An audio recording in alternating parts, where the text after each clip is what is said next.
today we started in the morning. We actually started later than usual. Usually we start at 8:30, but today we started at 10 because we were shooting Ladles of Love, and their soup kitchen preparation was starting at 10 and not at 8. So we had to sleep a little bit longer today. But yeah, we went there in the morning at 10. We met with Danny and the soup kitchen ladies and volunteers. We set up the camera there. It was ridiculously beautiful being there.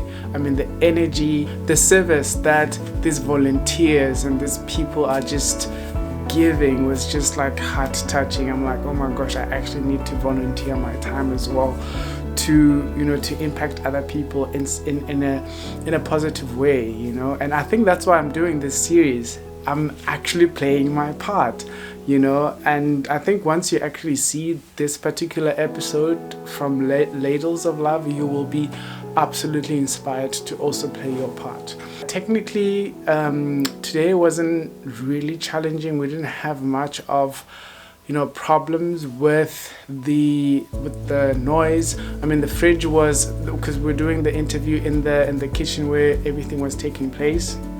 The fridge was a little bit problematic, but the guys were kind enough to turn it off for us while we were recording the interview, and it went it did go really well actually.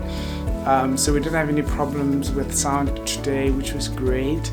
So I managed to actually buy a lapel mic for 2 people after actually yesterday's drama and realizing it for the second time that, oh my gosh, I cannot repeat the same mistakes twice. So I went and bought a lapel mic that's got like 2 mics, 2 lapels.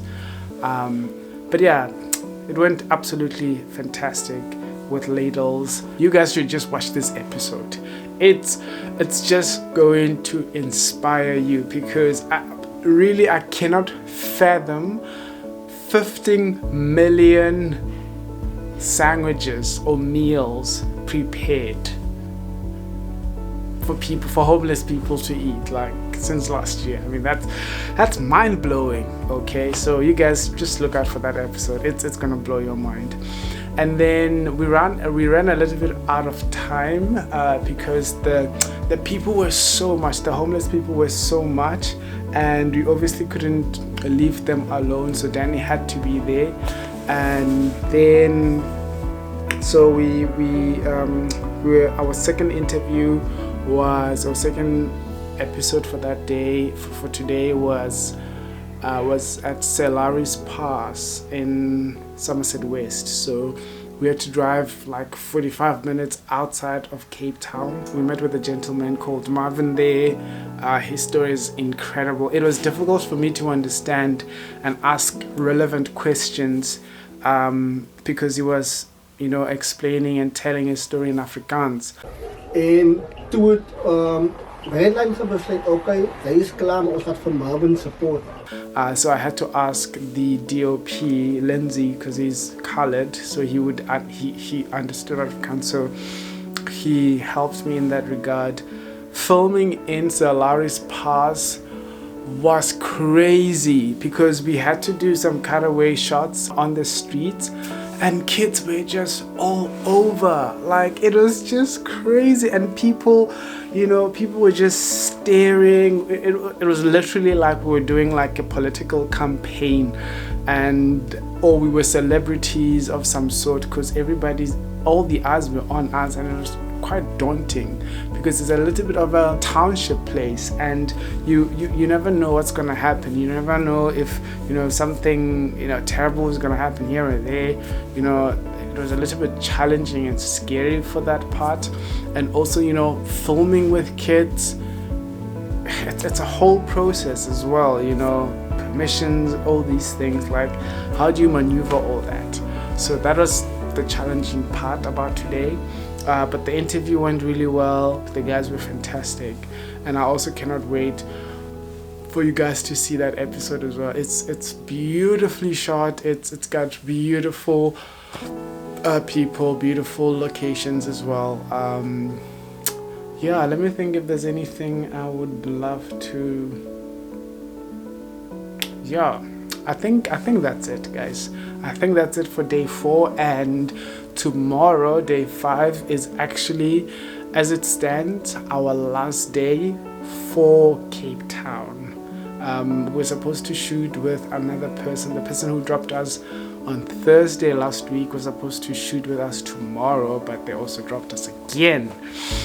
I'm tempted to put their names out there, but I'm not going to do that because people may have reasons. I may do this to somebody else as well, and I probably wouldn't want to be named.